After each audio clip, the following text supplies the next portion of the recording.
Samantala, Cordillera Region naka-alerto na sa banta ng bagyong Krising.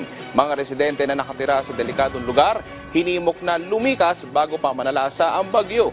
Si Jezreel Kate Lapizar ng PTV Cordillera sa sentro ng balita. Naka-blue alert na ngayon ang Cordillera Regional Disaster Risk Reduction and Management Council bilang paghahanda sa banta at posibleng epekto ng bagyong Krising. Muling nag-convene ang mga miyembro ng DRRM Council para sa risk assessment at pagpaplano sa worst-case scenario. Sa pagtaya ng pag-asa, tatawid ang bagyong Krising sa kalupaan ng Hilagang Luzon. Kaya nakataas na sa Tropical Wind Signal number 1 sa ilang bahagi ng Cordillera Region na maaaring makaranas ng malalakas na hangin at pag-ulan sa susunod na 36 na oras.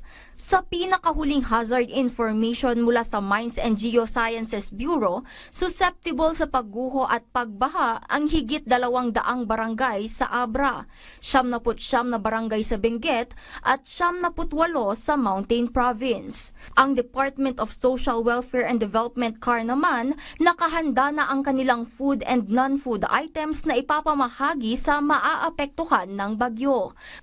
Mahigit 68,000 family food packs ang inilaan ng DSWD.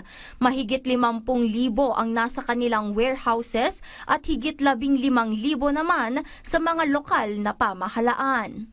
Activate na po ang ating mga teams para i-monitor po yung maaring epekto ng bagyo po dito sa rehiyon natin. So aside from the team po dito sa field offices, meron din po tayong mga teams din po sa ating mga SWAT offices, and in collaboration and partnership with the PDRIMOs and the MDRIMOs is nakikiisa din po sila para sa monitoring din po sa kanilang area of responsibility po.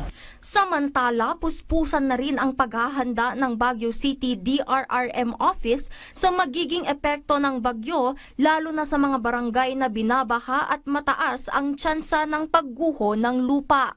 Pinapayuhan ang mga residente na magsagawa ng preemptive evacuation kung may nakikitang banta sa kanilang paligid bago pa manalasa ang bagyo.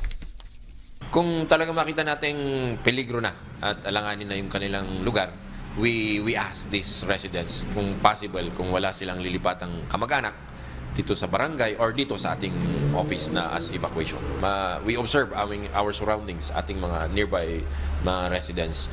Kung may mga peligro pong nakikita nila, i-report po sa ating mga barangay or call 911 at agaran natin actionan yan. Jezreel Kate Lapizar para sa Pambansang TV sa Bagong Pilipinas.